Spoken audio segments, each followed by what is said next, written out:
আচ্ছা চলিত মে মাহৰ 23, 24, 25 তাৰিখে দুধনি আঞ্চলিক ৰাভা ছাত্ৰ সন্থাৰ উদ্যোগত আৰু অঞ্চলস্থ ৰাইজৰ সহযোগত আজি ইয়াত বাইক উৎসৱৰ লাই খুঁটা স্থাপন কৰা হ'ল আৰু মই এইটোৱে আহ্বান জনাব বিচাৰিম যে ৰাভাসকলৰ যিহেতু জাতীয় উৎসৱ গতিকে ইয়াত ৰাভাৰ বাহিৰে বিভিন্ন জাতি জনগোষ্ঠীৰ ইয়াত নিশ্চয় সমাগম ঘটিব ইয়াত বিভিন্ন কাৰ্যসূচী আছে সাংস্কৃতিক অনুষ্ঠানকে আদি কৰি পূজা পাতল ইয়াত আমাৰ জীয়ো নৃত্যত মানে জীয়ৰ পৰা নৃত্য প্ৰদৰ্শন কৰা হ'ব ঠিক তেনেকৈ এতিয়া 3 দিনীয়া বনাধ্য কাৰ্যসূচী ইয়াত যেহেতু চলিছে গতিকে ইয়াত নিশ্চয় আপোনালোকৰ লগতে সকলো ৰাইজৰ সহযোগিতা কামনা কৰিছোঁ আৰু অসমবাসী ৰাইজলৈ মানে বাইকৰ শুভেচ্ছা জনাইছোঁ এবাৰ যেহেতু আমাৰ ৰূপালী জয়ন্তী বৰ্ষ বাইক উৎসৱৰ সেইকাৰণে আমি এবাৰ 3 দিনীয়া কাৰ্যসূচী হ'ব আমাৰ অহা 23, 24, 25 মে এই তাৰিখত আমাৰ বাইক উৎসৱ অনুষ্ঠিত হ'ব ৰূপালী জয়ন্তী বৰ্ষৰ আৰু আজি আমাৰ যেহেতু অহা 23, 24, 25 মেত আমাৰ বাইক উৎসৱ হ'ব সেয়েহে আমি আজি লাই খুঁটা স্থাপন কৰিছোঁ আৰু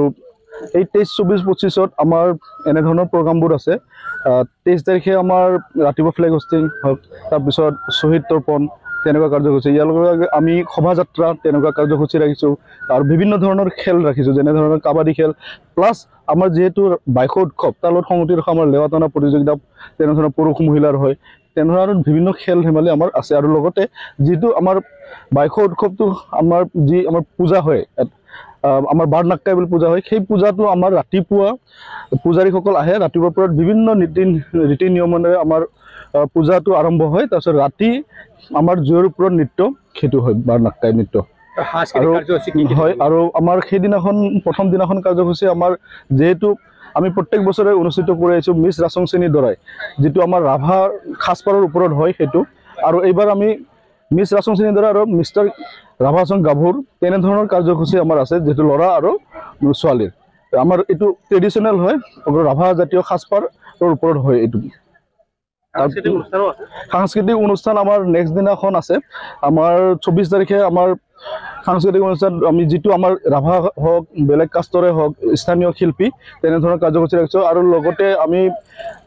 গুৱাহাটীৰ শিল্পীও ৰাখিম আৰু পিছৰ দিনাখন আমাৰ যেহেতু মুম্বাই খ্যাত অমিত মিশ্ৰা তেখেতৰ গীত পৰিৱেশন হ'ব আৰু লগতে গুৱাহাটীৰ যি শিল্পীও তেনে থাকিব